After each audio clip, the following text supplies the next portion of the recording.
নমস্কার বন্ধুরা, কোয়েলস কিচেনের আরেকটি নতুন কুকিং ভিডিওতে সবাইকে জানাচ্ছি ওয়েলকাম। আজ বানাবো ইজি চিকেন পকোড়া রেসিপি। তো চলো শুরু করি। প্রথমে আমি এখানে বোনলেস চিকেন নিয়ে নিয়েছি এরকম কেটে, তার মধ্যে লেবুর রস, আদা রসুন বাটা, নুন আর গোলমরিচ গুঁড়ো দিয়ে ফার্স্টে ম্যারিনেট করে রাখবো। এভাবে আমি আধ ঘন্টা প্রথমে ম্যারিনেট করে রাখবো, তারপর এর মধ্যে বাকি ইনগ্রিডিয়েন্টসগুলো মেশাবো।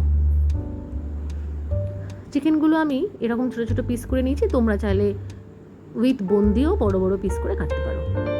আধ ঘন্টা পর এর মধ্যে আমি দিয়ে দিচ্ছি ময়দা, যাতে বাইন্ডিংটা ভালো হয়, 2 থেকে আড়াই চামচ মতো বেসন, আর দেব হচ্ছে নুন পরিমাণ মতো। আমি কিন্তু চিকেনে আগে নুন অ্যাড করেছি, তাই একবারে অল্প নুন ইউজ করলাম। দিয়ে দিচ্ছি হলুদ গুঁড়ো। এর মধ্যে তোমরা স্পাইসি চাইলে লঙ্কার গুঁড়ো দিতে পারো, কিন্তু আমি ওটা স্কিপ করেছি। দিয়ে দিলাম কর্নফ্লাওয়ার, চিকেন পকোড়ায় কর্নফ্লাওয়ার মাস্ট, তাই কর্নফ্লাওয়ারটা দিয়ে আগে একটা কোটিং করে নিচ্ছি, যাতে প্রত্যেকটা চিকেনের গায়ে এই কোটিংটা ভালো মতো লেগে যায়। এবার আমি দেব একটা ডিম ফ্যাটিয়ে রেখেছিলাম, সেই ফ্যাটানো ডিমটা দিয়ে দিচ্ছি টুইস্ট টমেটো কেচাপ। এটা তোমরা নাও দিতে পারো, কিন্তু ব্যক্তিগতভাবে আমি এটা অ্যাড করি, এতে কিন্তু চিকেন পকোড়ার স্বাদটা আরও বেড়ে যায়। খুব ভালো করে হাত দিয়ে মেখে নিচ্ছি। দেখো চিকেনের গায়ে কোটিংটা লেগে গেছে। এবার আমি শুরু করছি। কড়াইতে দিয়ে দিচ্ছি রিফাইন তেল।